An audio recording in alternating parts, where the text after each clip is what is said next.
10, 9. You want answers? I want the truth! Get ready for two guys who can't handle the truth. I want the truth! You can't handle the truth! But we can. Dave Palumbo, Chris Aceto. RxMuscle.com presents Heavy Muscle Radio. Watch out!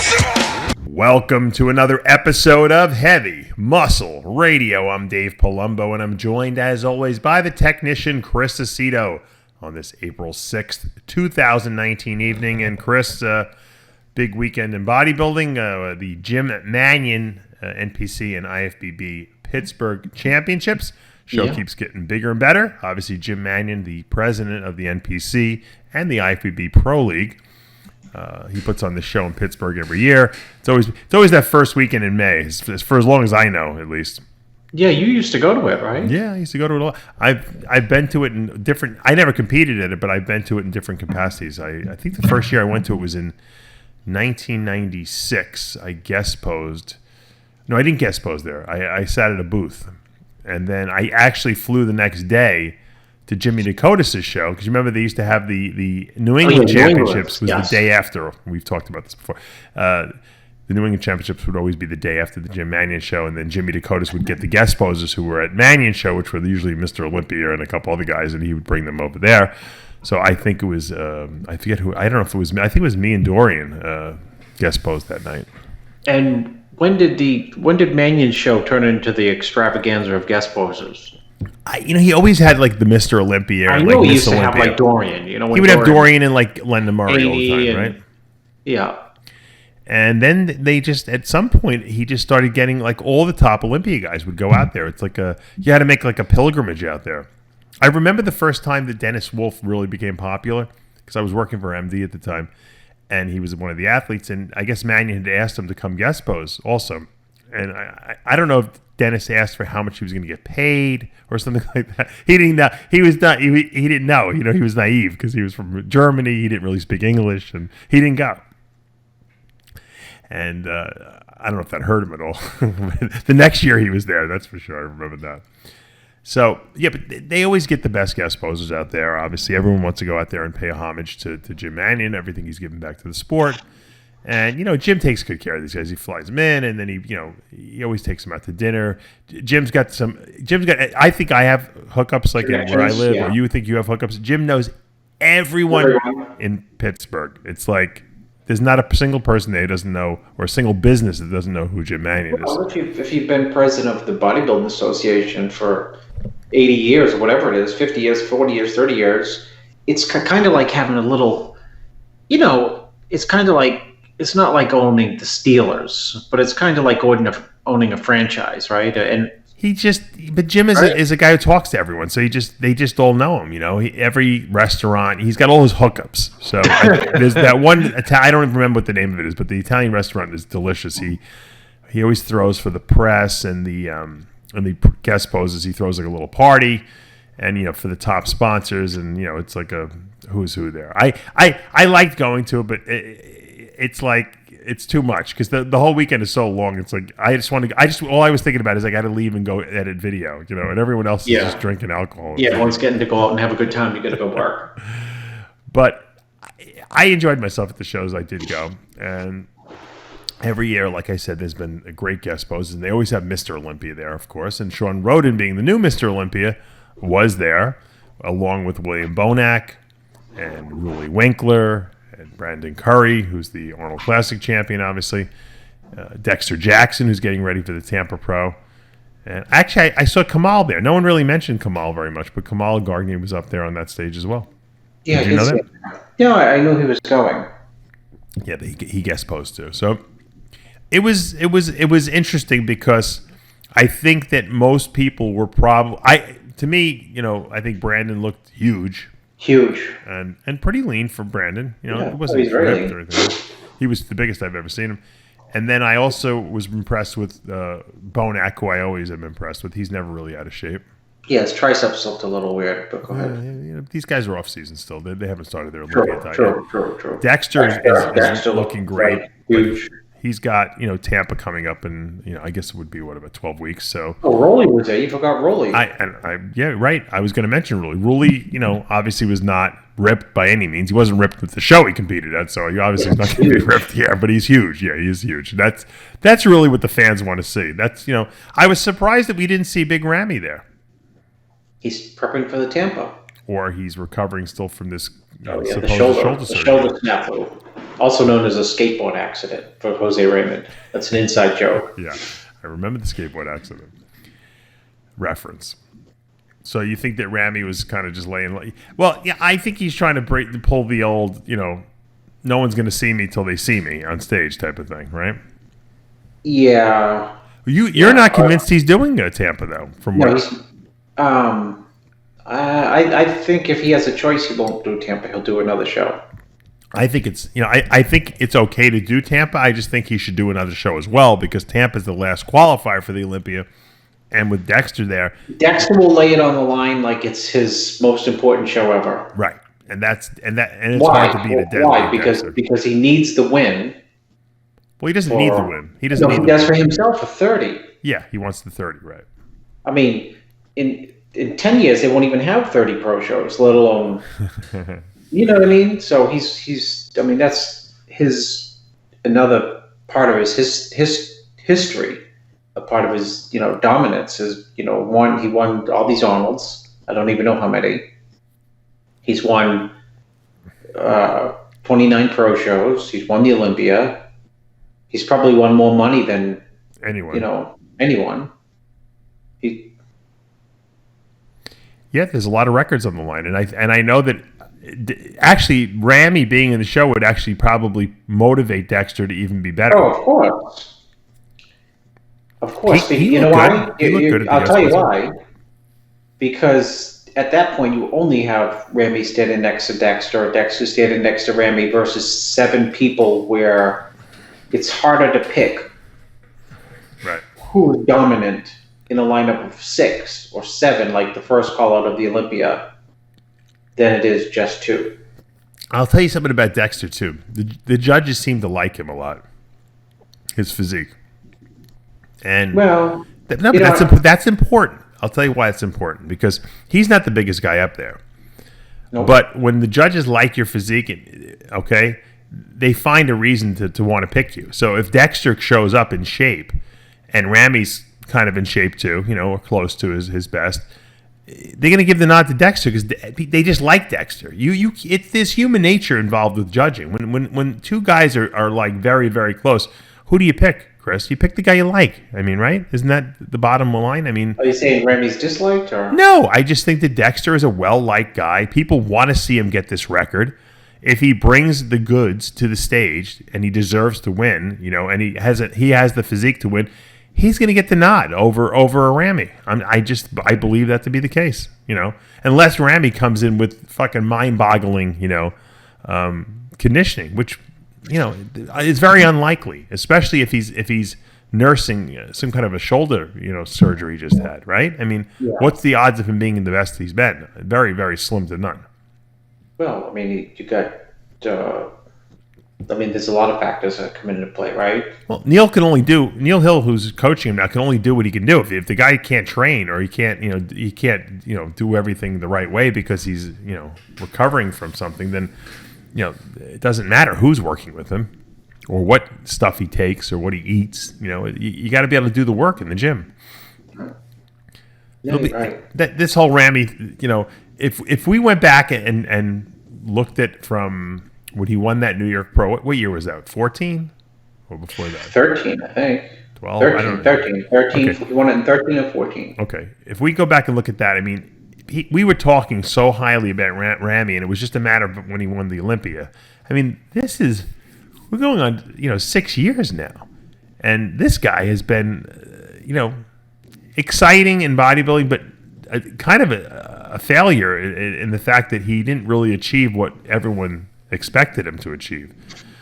And I don't, it doesn't seem like, it's gonna take a miracle, for this guy to really, pull off the Olympia win at some point. I just don't know if he's, he might be one of these guys that we talk about that, a guy who should have been Mr. Olympia but never was. Yeah, could be. I mean, it's. I mean, look at the last 4 Olympias, 5 Olympias, 6 Olympias. Because you know what's going to happen? I hate to say it. As you get older, what happens? You start getting injuries, and your physique starts, not looking quite as sharp. Fresh. It looks less fresh. There's some, with the exception of Dexter, take out that. Exactly. He's the opposite of that. He gets fresher. Yeah, he looked fresh at that guest post, that's for sure. Yeah. I mean, take out Dexter and, age, your muscle just has a less crisp look to it. The skin loses some of the elasticity and stuff like that. Absolutely. And you can get away with that once you're Mr. Olympia already, and you can coast a little because you got to be your best the first couple of years you win the Olympia. I mean, that's always been the case with Dorian, with Ronnie, with Haney. Although Haney was really good that last year he won too, but he was young. So, I mean, you gotta wow them the first couple of years, and then you can coast a little bit. Even Heath was probably his best the first couple of years he won. So, I don't know if Rami's getting better at this point. I think he is like, we're trying to take whatever he's got and make it harder on stage, or maybe more mature. I don't know. So it's still something great to speculate about. And I talked to Dan Solomon talking about the Olympia, and obviously Dan and I did that interview last week, and it was well received, obviously, and obviously Dan. Is doing some great stuff with the Olympia and has some great ideas, and I was bouncing my own ideas off of Dan.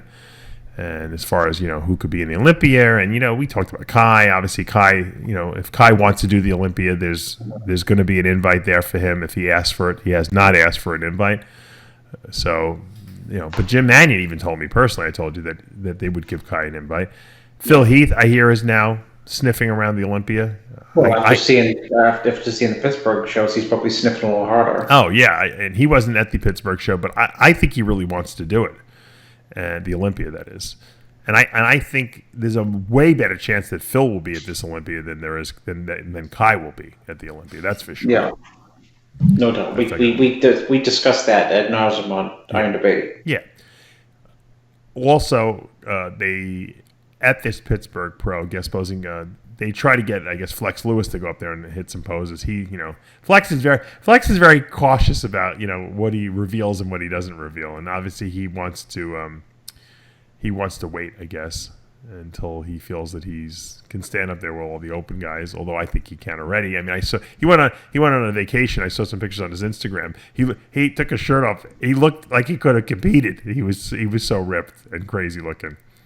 So he might be the new excitement in the division. I got news for you. Well, he'll be come next year. He will add some, that's for sure. Yeah, but he certainly will not be in this year's Olympia. That's he made that pretty clear. He's going to be doing the 2020 Olympia, which is good. Wait for the new decade to come in, right? Yeah, be the new blood up there.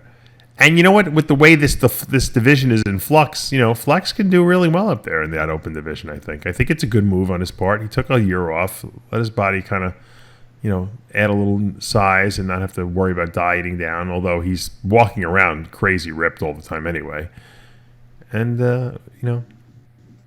it'll add. I think 2020 is going to be an exciting Olympia. But let's talk about this year's Olympia because Shawn Rhoden was up on stage. Now you made it pretty clear to me over the last probably 3 months that number one, you haven't really been in touch with Shawn, or he hasn't been in touch with you. You saw him in England and you said he really was not in pretty good shape. It didn't look like he was training very much, and that was confirmed by several other people as well. And now we see Shawn up on stage, and he looked like, he obviously was not in shape, and he obviously was not really packing very much muscle. And for people who don't know Shawn, this is typical Shawn Rhoden off season, right? I mean, we don't really see Shawn guest pose anyway. This is Shawn Rhoden guest pose. I mean, this is Shawn Rhoden off season normally. He doesn't look like anything in clothing. You think the guy is going to get killed, and then come Olympia time, it's like the guy transforms himself. Looking at seeing what you saw up there on that stage of Rhoden, are you concerned? About, because obviously you're going to be coaching him into the Olympia. Yeah, probably still. I'm concerned because because the Olympia is not the Long Island show. No. And, you know, the problem is you get like Dexter there looking crazy. And Dexter, you want to smells blood. In other words, if Shawn was human nature, if Shawn showed up looking crazy, Dexter would be like, shit, you know, I'm done. I'm done, but, you know, I'm going to do really good this year. I'm going to give my best. You know, when Dexter shows up like Dexter, you know, and Shawn shows up looking like where he does it here, then it puts, you know, fire under Dexter's. I'm sure Bonac and Brandon Curry had to be thrilled about the fact that Shawn was looking pretty good. But let me tell you, we have a PhD in science coming in, and we'll get to that. Yeah. You know, it's the Olympia, and if you Google 2015 Pittsburgh, Rhoden was like 291 there, and, you know, more watery than he was fat, and just like. But he had the muscle bellies there. They were all there. They were covered with a little fat and roundness. But he's fat and he has no muscle on his body, or not a lot of muscle, I should say. Yeah, no, he's not in the driver's seat. Now he's obviously a hyper responder, like most of the genetically gifted, you know, guys in our sport. So I have no doubt that muscle will come back probably over the next 6 weeks, and then he'll have to just, you know, you'll have to torture him as always to get the body fat off him. Which he seems to almost like revel in a little bit. I don't know what it is, but some people, does Rhoden have trouble focusing, you know, for 365 days a year, like that laser focus, like Dorian had, or, you know, I think Ronnie had. I think outside of, you know, I know this is offensive to people, but I think outside of Jay, and me and Jay have talked about this in detail. And Ronnie, you know, I don't think people who are placing first, second, third, fourth, fifth, sixth, sorry, but that includes Shawn, Phil, Dexter, maybe go right down the line, Roelly. I don't think any of them had the laser focus. I am a bodybuilder every ounce of the day, every breath I take, which was Jay and Ronnie, because Jay had told me, Dorian. Yeah. Jay said, Chris, you know that the show would be over and I'd be planning on Sunday. Yeah. I mean, I'd be strategizing 100% all out on Sunday, like, what am I going to do? And that's if I won or if I lost. Right. I you know, even though I never won the Olympia, I wasn't even a pro. I was the same way. It was like almost I couldn't wait to get back to work, you know, like, oh, yeah, all right, I achieved this. I placed here. I looked this certain way. Now, how do I make it better? You know, it was like exciting because you can eat too. You know, which I think I've always said Dorian screwed the sport because he got to 300 and held it good, and everyone else tried to get to 300 and everyone's guts blew out. Right. But LeBron screwed it in the sense that everyone thinks they can do like a LeBron and say, well, I'm going to take, you know, I'm taking 9 weeks off out of the gym, or 16 weeks off, or, you know, I'm going to take 8 weeks off, and then I'm going to come in and just train twice a week, you know, and it just... Does Shawn need that time off, though, to kind of, like, get his brain refreshed, to give that all-out assault? I think he thinks that he has to, like, suffer like an absolute dog to be his best on stage. I will say this. And he really wouldn't have to do that had he trained all year round, you know? Yeah, he's a good sufferer. In other words, honestly, I could torture him for this, you know, prep, and at no point ever will he say, you know, I'm tired, or this is too much, or anything but okay. The only time I ever heard from him in a torture session when he was prepping for the Arnold that year, and he called me up. That's when I knew he was in deep trouble, deep doo-doo. Yeah. When he called me up and he said, Dave, I'm going to give you the quote. Boss, I need a couple days break. I knew something was... that's when he had the ulcer. I was driving over the bridge connecting the two towns where I live, and I thought, holy shit, something's seriously wrong. Yeah, and he had the ulcer, yeah. I mean, and then I didn't hear from him for 2 days. When I didn't hear from him 2 days, I thought, holy shit, he must have died or something. Yeah, that's when his father-in-law found him, you know, at his house. You know, no one had seen him for a couple of days, and he had the ulcer bleeding and throwing up, and so the answer to that is he revels in torture. And I will say this, and that still doesn't justify where he is now getting ready for the Olympia, but he's probably the only person. Everyone else getting ready for that Olympia, if you torture them, they'll just shrink anyway. He definitely, whatever he has under all that, whatever he has, 100% will not go away. He will not flatten at any point during the diet, and that's one of the reasons why he won the Olympia. Yeah, and that's genetics too. He's got that genetic gift, and Levrone had that same gift, and Wheeler had the same gift. They could. People don't realize, people don't want to do cardio nowadays, but these guys like Wheeler and Levrone, they did a lot of cardio. They did over 2 hours of cardio a day. Even Ronnie was doing 2.5 hours of cardio a day. I told you Ronnie did. I saw Ronnie a week out. I said that on the show. I saw Ronnie a week out on a treadmill. Dave, the treadmill was at like a what's it? 90-degree angle straight up, right? 45 is half. I'm serious. Like a 50-degree angle, and he was walking on that for 1 hour and 10 minutes straight. Yeah, I believe it, and that was just so he could eat the Masterpiece barbecue sauce, But, and you never saw so much sweat. I know, come off the guy's one human being. Yeah. In an hour and 10 minutes.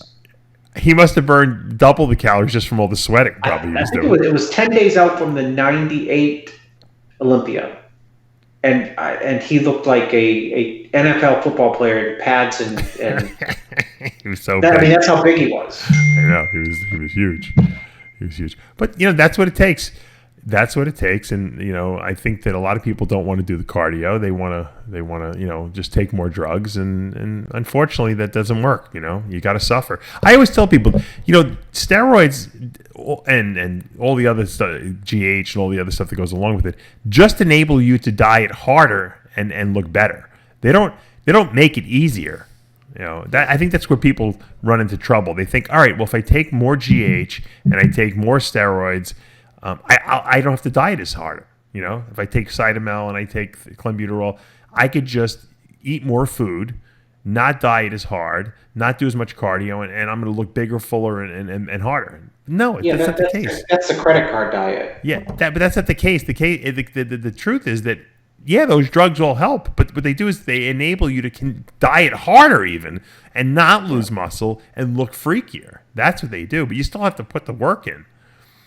And I think a lot of people just don't get that. No, now, the credit card. Now, I wanted to bring up another thing about Chris and I always share with each other like some of the wacky clients we have, and speaking about drug regimens and stuff like that, and I know I've gotten stuff like this before, but Chris sends me this email. Maybe I'll let you read it, but from a client that I guess who had just hired him or something like that, and the guy was saved for 5 years to hire Chris, and Chris gave him the program, and he was less than impressed. 3 days into the program, but it wasn't. He was less than impressed with the program. I guess he thought you were going to give him some laundry list of fucking drugs and insulin protocols and all kinds of insanity that DNP and all that stuff, and he just let him down, Chris. Wake up at 2 a.m.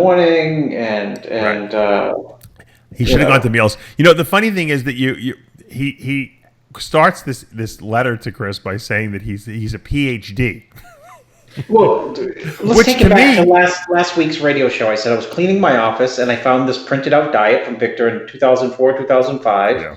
And I took a snapshot of it. You sent it to me. And I sent it to you, and you said just so ridiculously simple. I think it was it was just 5 meals and simpleness, It was great. You know how many people have emailed me asking me, can I send them a copy of that diet? Yeah. They're like, Dave, can you send us a copy of that diet? I said, nah. I said, you got to hire Chris to get the diet. Okay, so I got to hide who the guy is, but he says to me, Coach, with all due respect, I'm 2 times blank, blank, blank overall classic bodybuilding champion, so classic champion. So he's a pro, right? Yes. Is he pro? Yes, he is. Okay. And on the other hand, I'm also a sports scientist with a PhD. I don't want to disrespect you at all, but I need your support in my diet and workout and chemical plans, and I wanted to learn something from you, but you haven't told me anything about my workouts and my diet plan, Your diet plan is so basic, and the chemical plan is too simple. If it's going to be this way, I think that we are not going to be happy with each other. I have been waiting for 3 months to work with you, saved up my money, blah blah blah blah. So my reply to him was, I can certainly refund your money. I already had it at that point. I didn't even waste $1 billion. I would say at that point. Yeah, I think it's ignorant to be 1 day. Okay, he was 1 day into the plan and expect ... Well, I'm not even sure what you expect. I will say though that I have my own system, my own way of doing things based on 30 years of doing it, and I will put my experience against every PhD-based level of understanding. Maybe I'm too simple for you, and you may need someone who's much more scientific, science-based, and complex. And then, let's see, there was another interesting one with him, but so and then I thought, okay, this guy's classic. Right. What does he want you to? What did he want you to do? Listen. So I'm thinking, what PhD? These are the classic guys I've helped. Reagan won the New York Pro. That was on a whim. Yeah. Henry Pierre's not all that bad. I mean, 4th at the Olympia. Yeah. Won the Tampa Pro. Fabio Lopes won a pro show last year. Jason Lowe won a pro show. All classic. Arash won the Pittsburgh and New York Pro and was second at the Olympia when I was coaching him. Jonathan Hambrick just smoked. Technically, the Pittsburgh Pro at 21 years old. When it comes to classic guys, I mean, I don't know.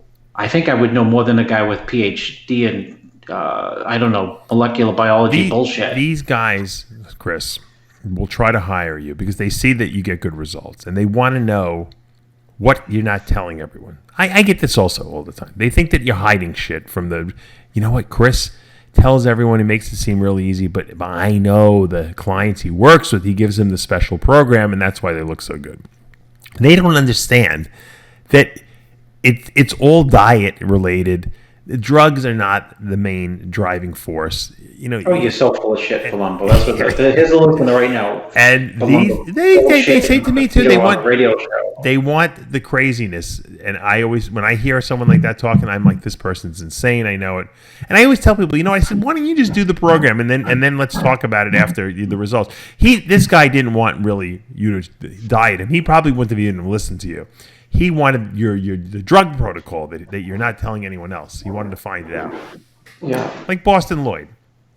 Boston Lloyd wants to know every guru's drug protocol. I should say you need to take 100 milligrams of mastolytic trenphyline. Mastolytic trenphyline, what's that? You don't know what that is? Everyone. Yeah. I have everyone. Everyone uses it. It makes you hard as like a brick, and you can eat a ton of carbs with it. Right. But you should have. You should have told them, look, this is what I want you to do. I want you to start eating 1,000 grams of carbs a day, because that's what I used to give Jay Cutler, and I want you to eat 800 grams of protein a day, and 150 grams of fat, and I want you to take DNP, and this is what we do, and you're gonna heat it on a spoon, and you're gonna draw it up into an insulin syringe, and you're gonna inject it into your left eye, not your right eye, your left eyeball. There's a little vein in there, and you're going to get it right in there, and you're going to inject it in there, and you're going to do it once, and you're never going to have to do it again. Chris, why don't I have to do it again? Because you're going to be dead. You're going to be dead. That's it. We're going to put you out of your misery. It's the scientific stack between fast-acting esters and long-acting esters, along with SARMs, and then you got to work in the glutamine before the training, and that guy would probably not be happy with Milos's protocol, because Milos is kind of like us. He kind of like, here, this is my protocol. I'll tell you what the protocol is. It's 20 units of insulin before, it's 20 units of insulin during, 20 units of insulin after, and giant sets. That's Milos, and with the 5 million grams of carbs, while you're doing it, and the essential amino acids. He tells you that on the show. So someone like him wouldn't like Milos, because Milos would just give him the protocol that he believes works and that he uses. It's already on the show. And this guy would be like, I already know that. I want the stuff you don't tell anyone. And Milos is like, that's what I use. What do you want me to tell you? You want me to make up some shit? Yeah. So there's. I think that once again, the people who think that there's some kind of special drug protocol that top gurus know that aren't telling anyone, guys, wake the fuck up, man. There is none. There's no magic. It's called fucking hard work in the gym and eating the right food and getting enough rest and being consistent and repeating that process over and over and over every single day, 365 days a year, unless you're Shawn Rhoden, of course. And that's how you get better, and that's how you make progress. And the more you progress and the more progress you make and the more improvements you make to your physique, you get better every time you come out. And that's what bodybuilding is. It's a labor of love. It's not a drastic change type situation. There's no magic that anyone isn't telling anyone or sharing with anyone at this point. It's consistency. And you know why? That's why a lot of people are not successful at bodybuilding, because it's kind of boring. Unless you love bodybuilding, the whole process of bodybuilding is fucking a nightmare. It's boring for most people. It's a lot of sacrifice. And unfortunately for most people who compete, there's a lot of unhappiness because they're not getting the placings they want.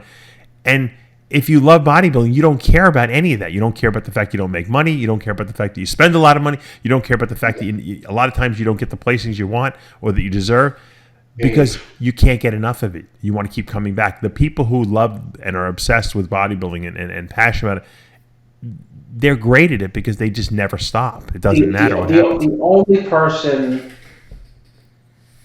more obsessed with bodybuilding than Milos, actually, he's radically more obsessed than Milos, radically, was Serge Nubret.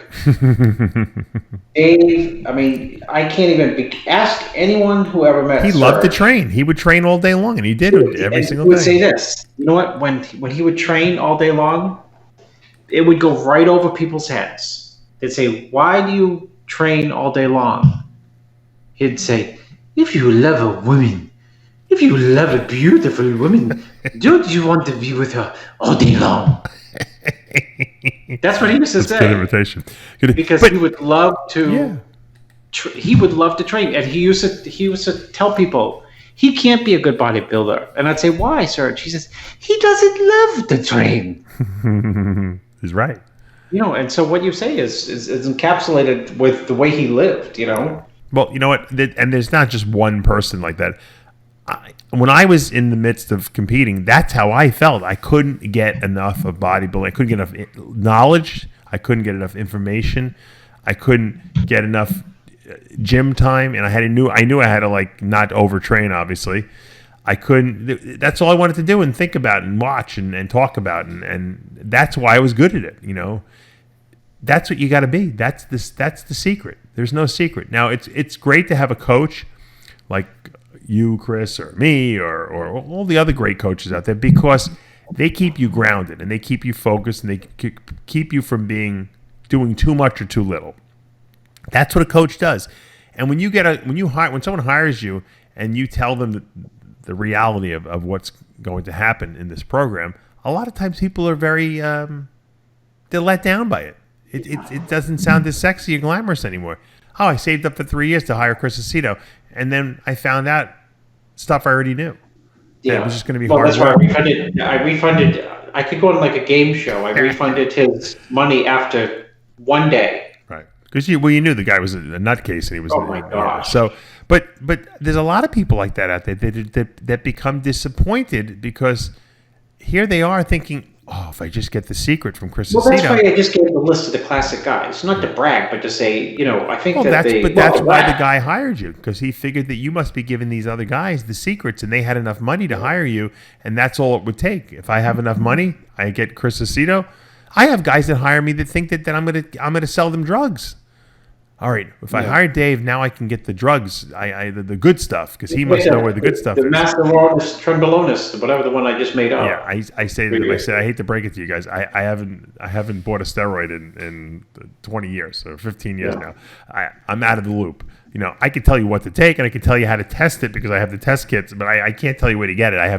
I wouldn't even know. The only place I know is Titan Medical Center, and that you're not getting a steroid cycle from them. You're getting hormone replacement from them. So that's not something I do anymore. You know, but the bottom line is that a lot of people just have a weird misconception about what it is to be a great bodybuilder, and it's unfortunate. I hate to break it. Sometimes I feel like I'm letting people down by telling them it's hard work. That's what makes it good. And if you talk to the greatest bodybuilders, the Dorian Yates and the Ronnie Colemans and the Jay Cutlers, they'll tell you the same thing.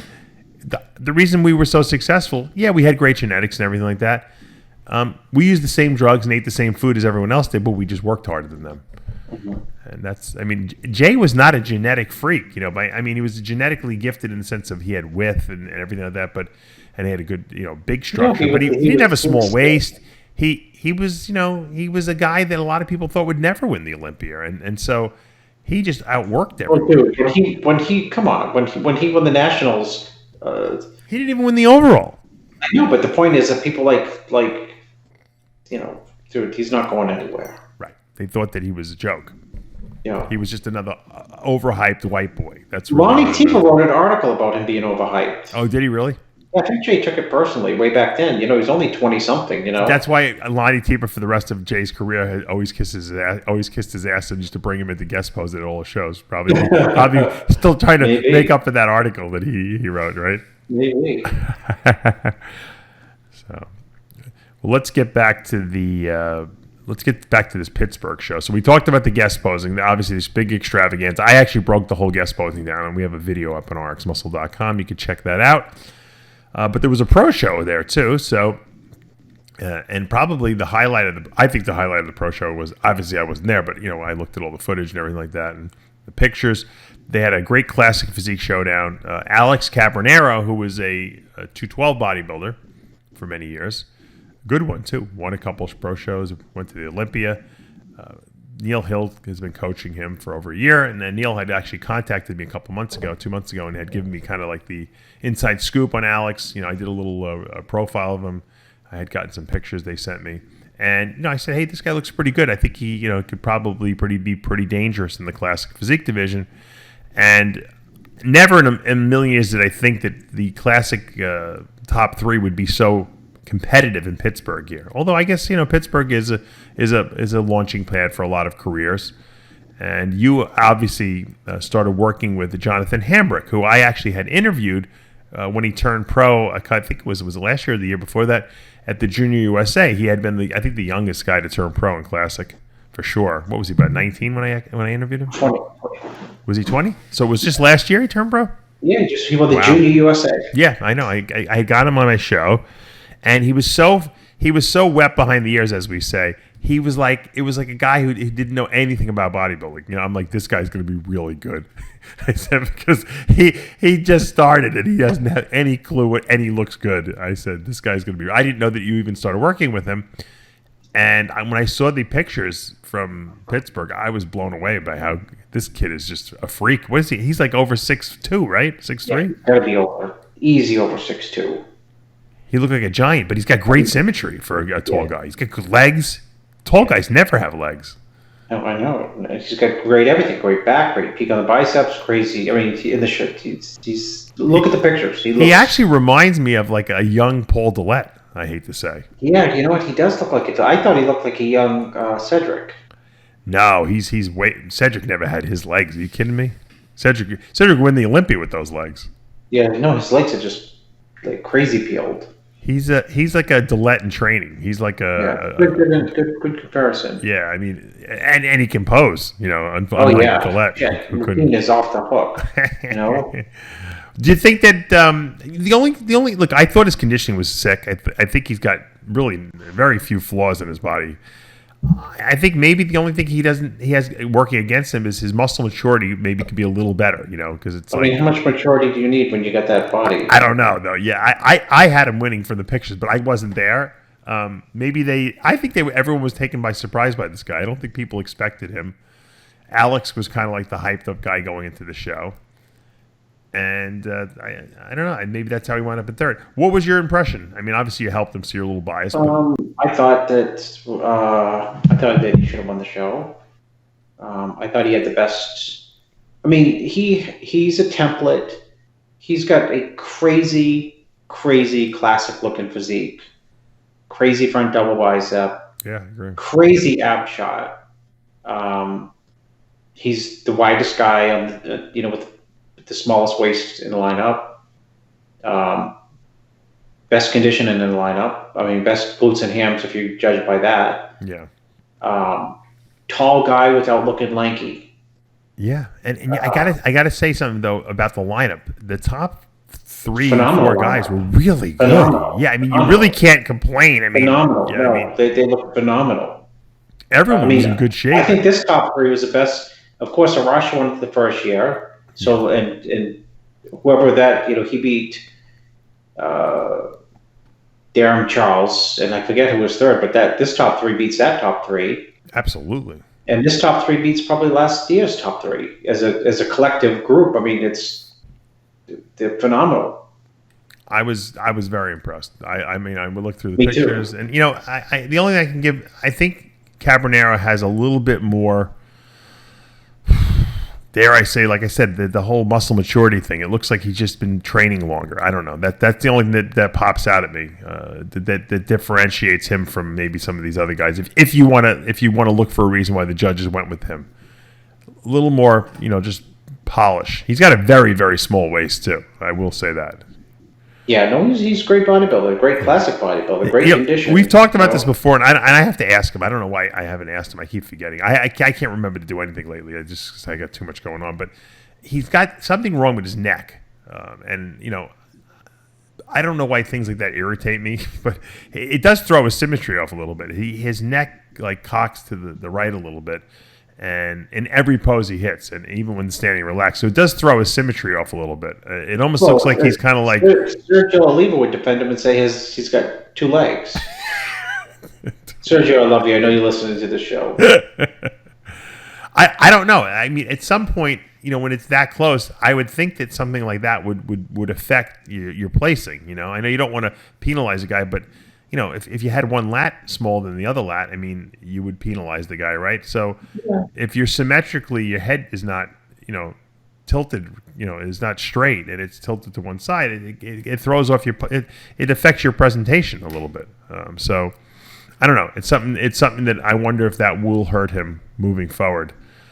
But so far, it didn't hurt him in Pittsburgh. That's for sure. It didn't hurt him here, for sure. I think he had straight firsts. Yeah.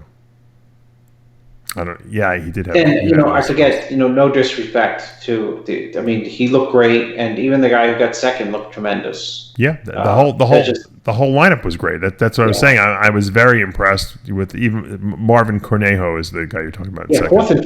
fourth, fifth, and sixth were all good. It was a deep top 6. Yeah, I didn't even know the 4th and 5th place guys at all. Fernando Bonafim. I think a Brazilian was 4th, and I forget the guy who got 5th and 6th. Kiwami Adam was 5th. Impressive. I didn't really know them. I'll have to get them on the show and get this word on them. Yeah, I actually like the 5th place guy a lot. Although I think he could be a little tighter. Yeah, he's got some wacky shape. Very good. He actually has some insane glutes and hamstrings, but they were not. He has like a little film of water on him, I think. Mm-hmm. Maybe you should send him to the PhD guy. Maybe the PhD guy can get him on some kind of like... there's a formula. There's a PhD formula. Maybe you can get him on some kind of IV insulin or something like that. Well, you get him on the dandelion Lasix route or something. Oh, my God. Anyway, like I was saying, I think that this lineup here in Pittsburgh was, like you said, probably the best one we've seen, for sure. The talent pool was really deep here, and I think that probably made for an exciting weekend there. They never have bodybuilding at the NPC Pittsburgh and IFBB Pittsburgh Pro Championships. Now that they have classic physique, I don't know why they decided to add that, but I think it's a great division because now we actually can see some guys posing up on stage, and it adds a little level of excitement.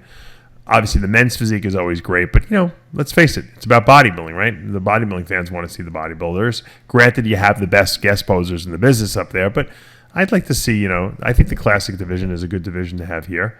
Obviously, New York Pro coming up in a couple weeks, and so that'll complement that. Now, the men's physique division was won by Ray Edmonds, again, who's a local Pittsburgh guy, too, and he's been tearing up the scene as well. We didn't have our good friend Andre Ferguson here. He skipped this show. I don't know why, but he had beaten Ray, obviously, at the Arnold. So I'm waiting to see these guys again, but I have a feeling they're purposely avoiding each other till the Olympia. that's my take on the whole thing. Kyron Holden was second, Yasser Blandon third, Brian Lloyd fourth, and Kali Courtney is in the fifth position. In the bikini, Priscilla Linebacker won over Marsha Goncalves, who was second, and Jen Fedori third. I wanted to just mention it. Fourth place, Mariella Pellegrino. I love the girl. I think she's got tremendous. That's the kind of bikini physique I'm into. She's got that Janet Leigh look, tall, very athletic looking. And let's see, what other division was there? Oh, figure. Natalia Soltero wins that. Sandra Grajali second. Quirin Pacheco in third. Hey, Chris, I wanted to ask you a question. We haven't picked a name for my daughter yet, the one that hasn't been born yet. Since you guys don't have any daughters, even though I know you've been trying to have a girl, what was the potential girls' names that you guys had? No, we didn't have any. Oh, you didn't even choose any? We found out it was a boy right from the get-go. I figured your wife had like a name if I ever have a daughter, I'm going to name her this. No, we knew right from the get-go that it was a boy, so we just oh boy, 4 boys. Yeah, you certainly have a sometimes you gotta see them, I guess, to pin a name on them, I guess. We have trouble because my wife and I we don't agree on names, so and I want something that's different, and she doesn't want anything too different because she thinks the kid will be picked on. She's probably right, but so we have well, they're gonna pick on her no matter what. That's what I told her. That's what kids do is pick on each other. I said if kids want to, I said either they're the pickers or they're picker-ons, So I said, or they get picked on or they're the pickers. And that's all there is to it. You can't worry about it. I'm sure Madonna's probably got made fun of when she was a kid, and look at how successful she was with the name Madonna. Yeah. Then sometimes they're being picked on. Well, it's probably not a nice thing to go through, but, sometimes it's But I'm just saying, build character. Maybe not in a girl. I don't think people pick on people because of their name, unless you have a really weird. They'll find name. anything to pick on you. I mean, I don't want to name my daughter Apple, Gwyneth Paltrow names her kid, but I mean, I like different names. Kids will pick on you if you're fat, if you're skinny, if you're. Right? Right, of course. If your nose looks big, if your eyes are too, if you have very blue eyes, they might be too blue for some of the kids, and they'll pick on you. Right. They're jealous. There's a lot of jealousy, too, that goes on behind the scenes. Like the hottest girl, the girl who, my mother was always whenever they would pick on a girl at school, she'd be like, yeah, well, wait till she's 16, and all the guys go crazy over her. I'm like, everyone's making fun of her. She's fat. She's like, she'll be beautiful. My mother was always right. Yeah. The girl loses a little bit of weight, she hits her teens, and all of a sudden every guy wants to be best friends with her, right? Yeah, it's way the ultimate irony of life, yeah. Speaking of pretty women, they announced at the NPC Pittsburgh this past weekend that they're adding the wellness division. Now, the wellness division was developed in the South American countries, specifically Brazil. It was basically a lower body judged contest. It's like big legs and big butt and not too ripped. The girls that I saw that were winning these were basically had ripped abs. They had small waist, ripped abs, not a lot of upper body size, but the legs were huge. It's it's a butt contest essentially. Yeah. That's the way I interpret it. Maybe I'm wrong, but that's the way I interpret it. Personally, I don't know why they did it. I know why they did it. They did it for the money. Obviously, they want to bring in more people into the sport, but I don't see how it offers any alternative to bikini. Isn't it? It's a more muscular bikini. I don't know. What's your take on this? I'm a little disappointed that they did it. I know that there was pressure from the South American countries because they love it down there because that's the look. But this is the NPC. Is it that popular? Well, I think in South America there's a level of popularity. I don't think it's hugely popular. I just think that I don't know. I I don't get it. Like, we needed another division. Like, we need a hole in the head. Like, Well, the shows I mean, are I not guess- long enough already. I mean, I come guess on. You have to ask yourself the question: what is your perspective? I mean, are you too old? Are you and I too old to accept the new division? And say, we're resistant because we're just bodybuilding purists.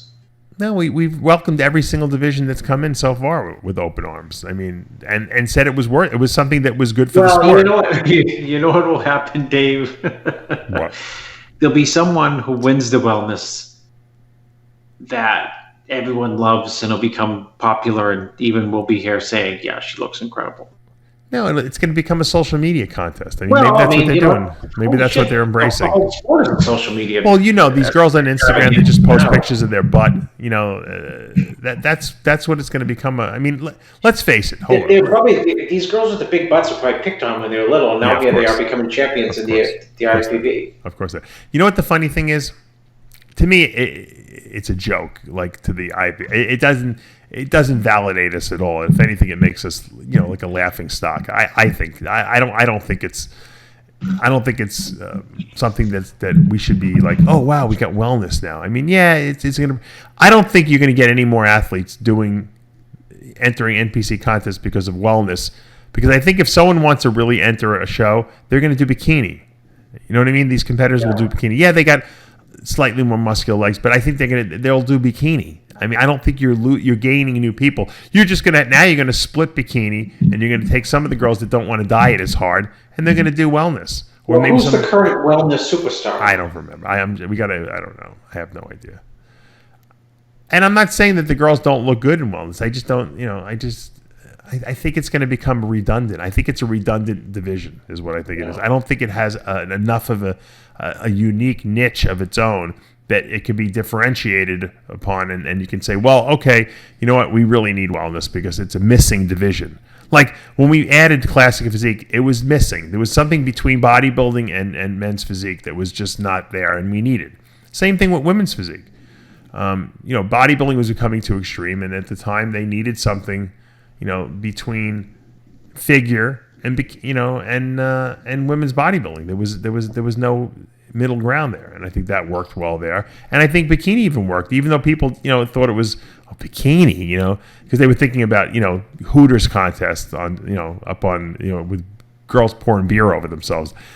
That was never the intention of bikini. Bikini was just something that was a less muscular figure, and a more sexy type of and I think that started out with girls that were out of shape, and then it turned into obviously what it is today, which is a much more athletic looking body, and I think that has a place. I just don't see how wellness is differentiated from bikini. I don't see it, Chris, and frankly, I don't think I'm going to change my mind in 5 years from now.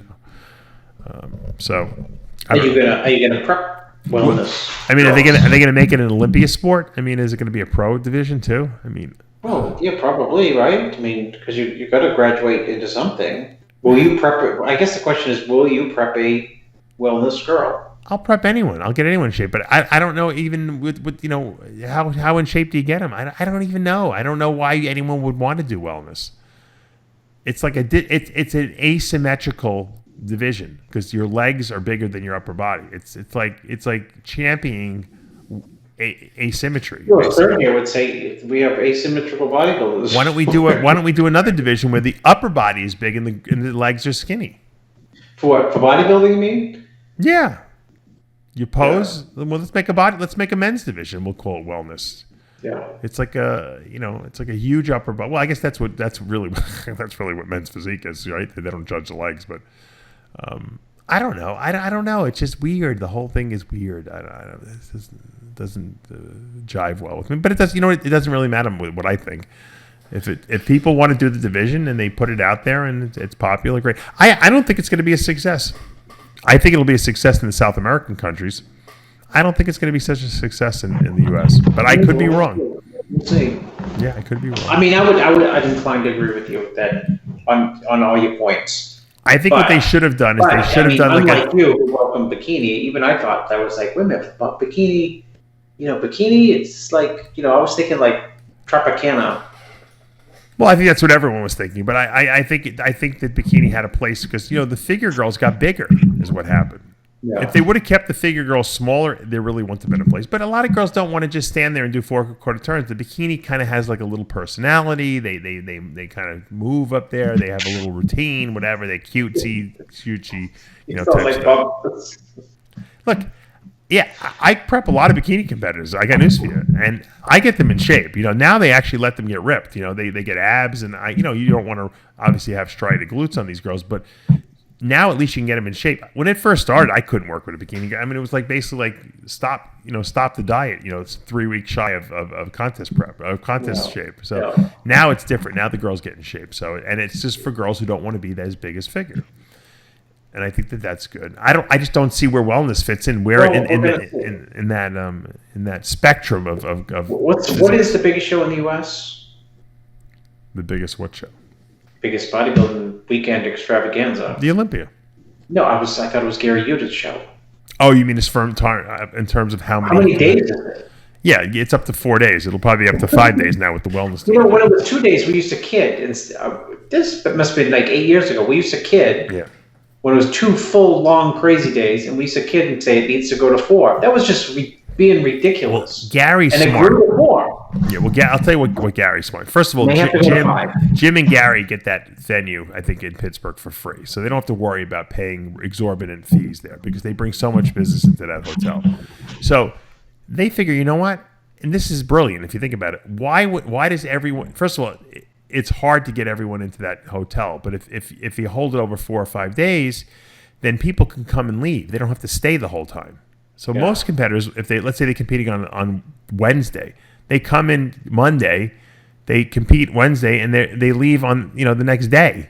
So now there's the people competing on Saturday probably coming on Thursday when the other people are leaving. So it's much more easy to access the hotel. Obviously, the hotel's getting more business because it's the full week there, right? And and the shows are not lasting for 18 hours a day because you're splitting it up into different divisions on different days. So they're still long days, but they're not ridiculously long days. They're not going until 3 a.m. Like when I was going to those shows, those Masters Nationals shows, we were ending at 2 a.m. I mean, and it got worse after I stopped going, and that's why I stopped going because it was getting worse. So now the fact that he split them up, it's great. But that's a show that you have you have 3 shows because you get the teen, collegiate, and Masters Nationals. And the Masters Nationals now is a huge event because you got so many age divisions there. It's not like it's much bigger than the Nationals because the Nationals is just your standard divisions. And now every time they add a new division, you got to have 14 age categories in that division. So, can you imagine wellness over 60, women over 60? Yeah, 2 week. Turn it into a 2 week extravaganza instead of a week. It'll be bigger than the Olympics. The Olympic Games are 2 weeks. It'll be the Gary Udit Games. They'll call it. It's brilliant. They must. You know what? No matter how much money Gary and Jim make for that show, it's a lot of work. I got news for you. Gary must need a vacation after that show because it's a nightmare, logistically speaking, organizing all those people. I think they send text messages to people when the division's going to go on or something like that. They have some kind of system set up. It's great. Look, I love building the sport. I love expanding it. I think it's great that the number one, that the NPC is spreading worldwide. I think that Jim has got a great vision, and he's giving a lot of opportunities for people to turn pro in countries that never existed before. I don't think it has to keep expanding in terms of divisions. I think that what's going to happen is you're going to water it down. And pretty soon, it's going to be easy for anyone to get a pro card because they'll find a division, they'll find an age category, and you're going to be able to get a pro card. It's too much. It is easier to get a pro card than 10 years ago, that's for sure. Well, think about it. You have bikini, figure, fitness, women's bodybuilding, women's physique. Now you're going to have wellness. Okay, that's 6 divisions, 6 women's divisions. Within those divisions, you have height classes and weight classes, right? Mm-hmm. And within the height classes and weight classes, at like a master's event at least, and most of these shows have master's division, you have age categories. over 35, over 40, over 45, over 50, over 55, over 60, over 60. You know, I mean, do the math. I can't even figure the math out, and I'm pretty good with math in my head. I mean, you're talking like 180 pro cards, you know, you can give out at a show like that. There's too many divisions. I mean, how many people are in the show? All right, how many women? Let's say there's 600 women in the show, and you're giving out 180 pro cards? I mean, that's like 1 in 4, you know? Yeah, it's crazy. It shouldn't be that easy. I mean, and once again, it's nurturing the sport and it's making it grow, but there's at some point it's too much. There's no reason to have another division. But like I said, I don't make the rules. I just report on the rules. So I'm giving my opinion, but I could be wrong. But maybe in 5 years, like you said, I'll say I was wrong, but I don't think I will. I don't think I will. Once again, I think it's to assuage the South American countries that really love the wellness division more than anything. I say let them hold it down there. It doesn't have to be done in the U.S. Yeah, well, we're going to see. You know how like you have certain regions where they have regional dishes of food? You know, you don't see it in the U.S., but in, you know, in Dominican Republic, it's a popular dish, you know. So you hold it there, and you don't hold it you don't have to hold it everywhere. I don't know. I think it's also because they hold the wellness division in other organizations, so maybe they feel like they're missing out. They don't want people going over to other organizations, you know, to compete in the wellness. It's like when Burger King adds a shake or something, McDonald's has to respond. Which, by the way, my son has been going to, you know, he likes McDonald's.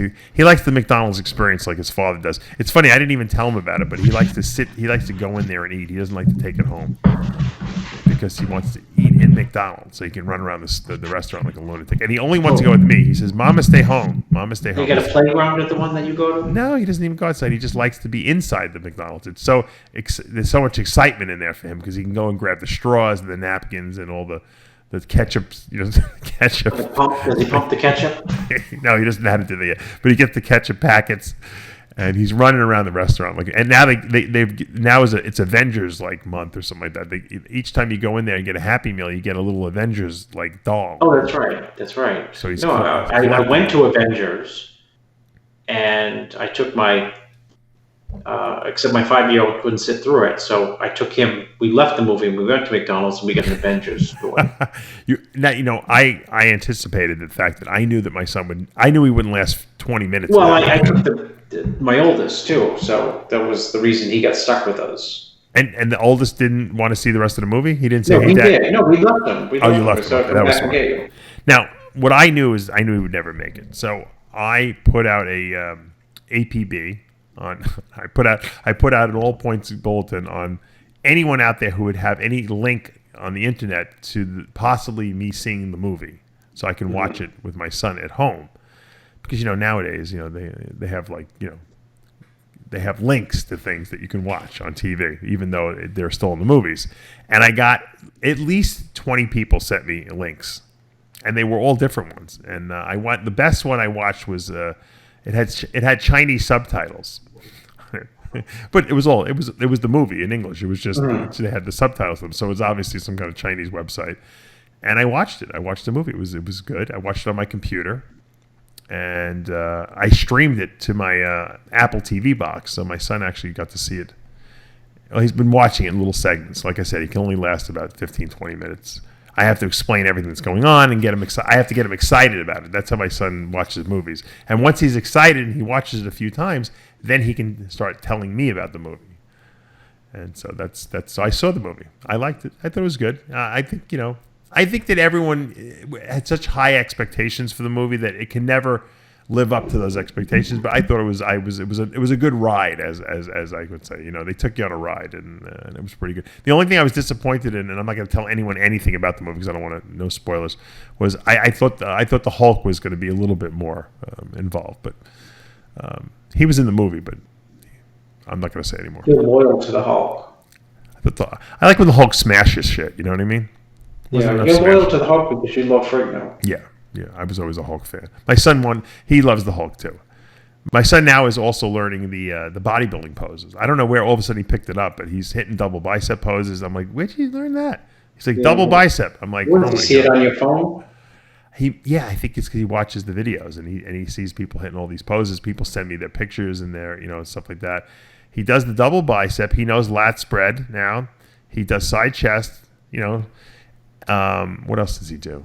The Hulk pose is the most muscular. That's his favorite. Vacuum? Yeah, I haven't taught him that. He actually hits a vacuum when he does the front double bicep. I don't even teach him that. So for all the vacuum guys out there, my son hits a vacuum pose. And he thinks now the only way I can get him to eat protein, he knows protein. When he goes to school, they must think he's a genius. He's like telling them about protein and stuff like that, and meat and eggs. And he thinks when he eats the protein, he grows like the Hulk. I said, eat the protein. He goes, yeah, I'm gonna get Hulk. Yeah. So that's how I have to get him to eat the protein. Yeah.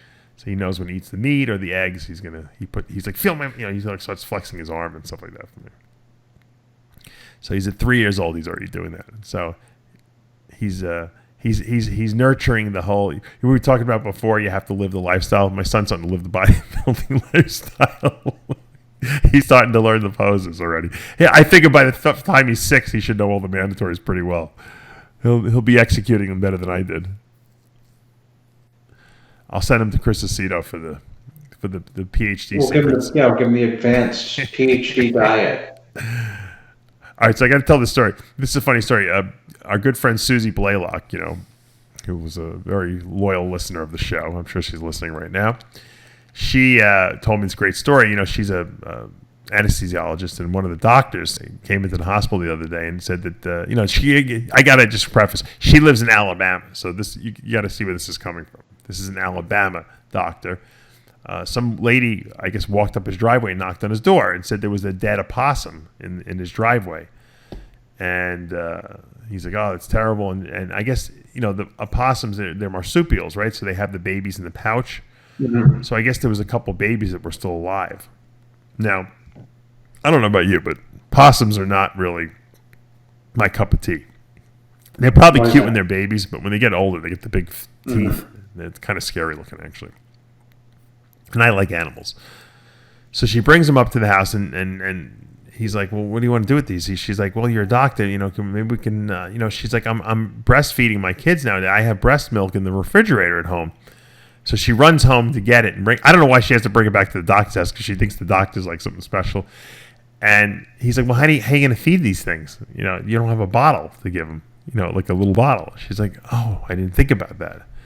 So she whips out her boobs and starts breastfeeding her child. And when the kid is done breastfeeding, she puts the possums on each boob, and she breastfeeds the possums.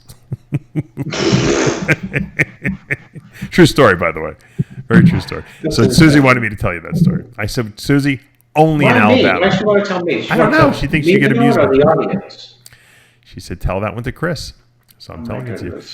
I have no commentary on it. I had to preface the whole Alabama thing. I don't think that would occur in any other state except Alabama, probably. That a woman nursed 2 possums. My question was, I always have the logical questions. Is like, how would she know? Well, no, not even that. What did she do following that as a follow-up? In other words, did she continue to nurse them? But I guess a animal rescue came and picked them up. Smoke a cigarette. Smoke a cigarette. So yeah, that was I thought that was pretty funny. There's a lot of wacky people out there, and sometimes they hire Chris Aceto, and they're very, very disappointed with the protocols that they receive from him. Yeah, well, I can work possum into the diet too. Possum meat. I had a crazy doctor friend who used to drink when his wife was pregnant and she had the babies and she was breastfeeding. He used to sneak the breast milk out of the refrigerator and drink it. So it could get bigger, or colostrum. Get the colostrum. Of course, yeah. Colostrum. I was the first to market with that. Who was that? Who said there was? No, I was the first to market with creatine. Yeah, colostrum. The problem with colostrum is the all the growth factors. It's like a mucousy secretion that the women secrete the first 48 hours. It doesn't even look like milk, and it contains all these growth factors that are really good for the baby's immune system. So even if women are not going to breastfeed, it's good to breastfeed for the first 2 days if you can, just to get that colostrum in the baby. The problem is that adults can't absorb that colostrum because we have an intact digestive tract. Babies, when they're first born, don't produce hydrochloric acid in their stomach. So they can absorb growth factors through the gut lining without it being destroyed by the acidic environment of the stomach. And that's a lot of people don't realize that. And I got a trivia question for you. Why do you have to burp a baby? I believe it's because they don't have that reflex to burp up the on their own. So you're almost like pounding the air out of them, so to speak. Mm-hmm. Plus, you know what it is? They swallow a lot of air too when they're sucking on that bottle.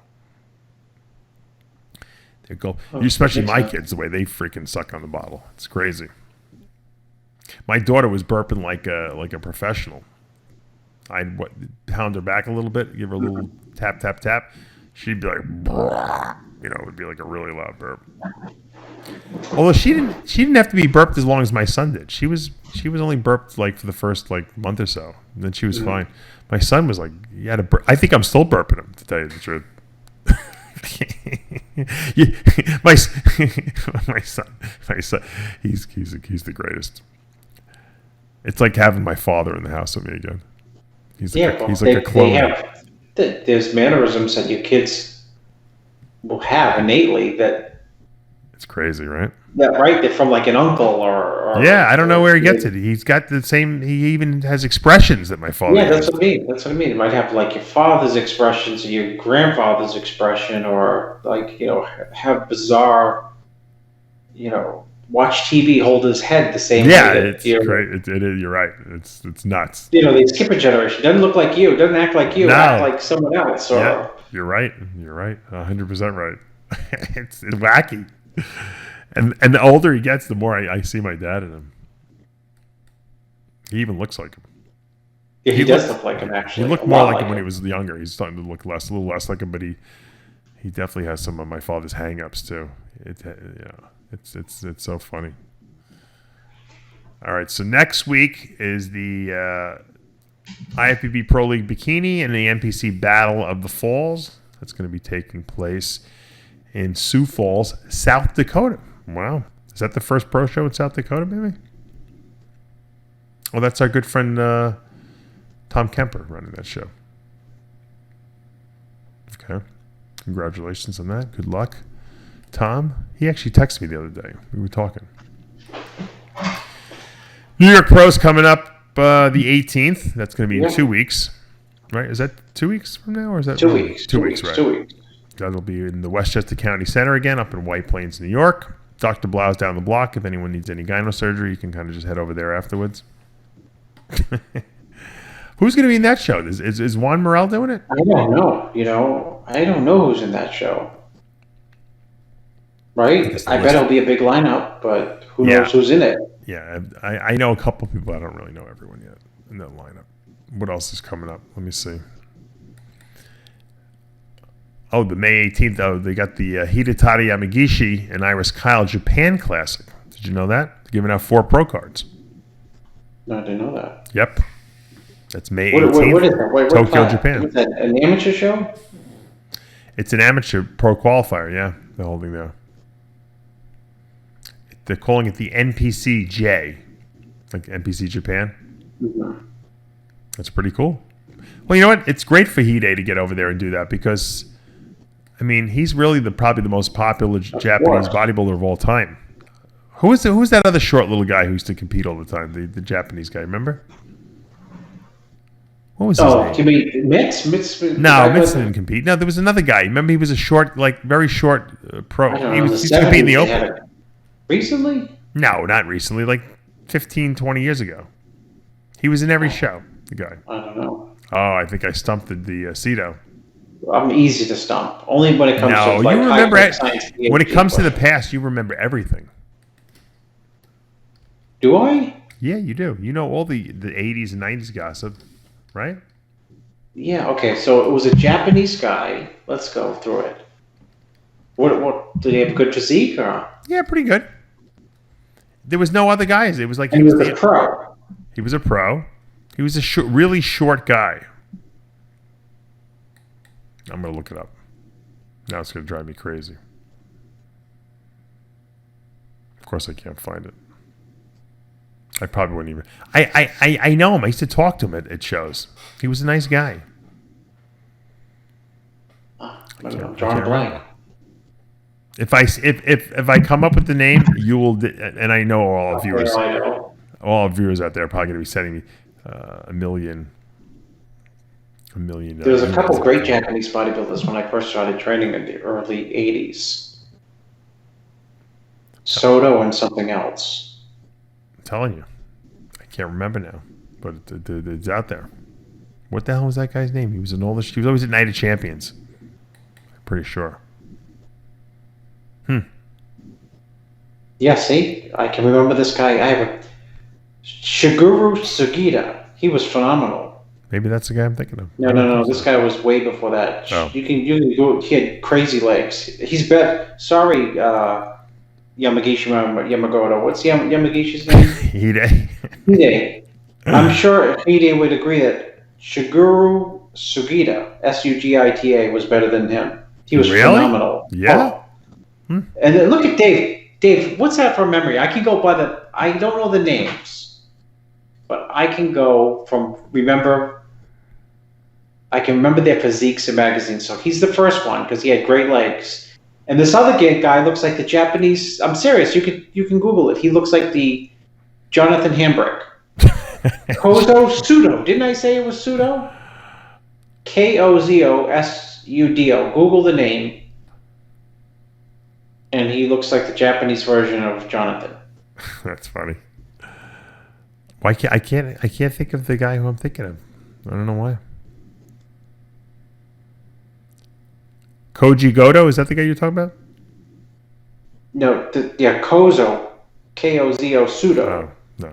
And the other guy who was even better, was very thick, was Shigeru Sugita, Shigeru Sugita. He had a phenomenal physique. I don't know why I can't think of the guy, but he competed. Someone I know. All the listeners, they'll send me it. They'll send me the name of the guy I'm thinking about. I don't even know. I didn't know there was anyone after. There was. He was like a '90s bodybuilder. And he good? Yeah, he was all right. He did all the shows. He was like the stereotypical, the Japanese bodybuilder because there was really no big guys. I mean, Hide probably was, the most. I think Hide is he might not be the best, but he's definitely the most famous and the most successful, right? Yeah, for sure. I mean, he did Milos' insulin protocol after all, That he did. He was a big Milos guy. Milos probably worked with him a lot, over the years. Yeah. Milos likes to torture guys too. He'd do good with Rhoden. Rhoden would never make it through his training. I could tell him, 3 carbs a day, and they get giant set from noon to 3. But Milos is a big carb guy. I don't think he would get what's his name in shape. He wouldn't get Rhoden in shape.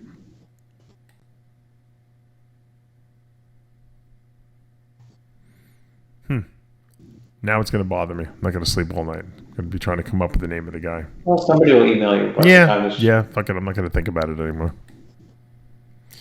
All right. Well, once again, congratulations to all the guys and women at the Pittsburgh Pro Championships this past weekend. And thank you for the guest posers for entertaining us and giving us a lot of material to talk about on today's show. And message out there to Shawn Rhoden. You better call up Chris Aceto. You're running out of time, my friend. I think what do you got? 19 weeks now? Well, we'll get the colostrum protocol going. I can't get him on the colostrum. Start the IV drip of DNP too. Shh! Don't tell anyone. Don't tell anyone the secrets, Chris. Chris didn't reject it when Dave said it. He didn't. Yeah. He didn't respond, which means. Did you see that? That's right. And now that he's joking about it, did you see that too? He's trying to deflect it. Exactly. All right, guys. It's that time of the week and that time of the show. Until next week, remember, with Heavy Muscle Radio, the truth hurts. Good night, everyone.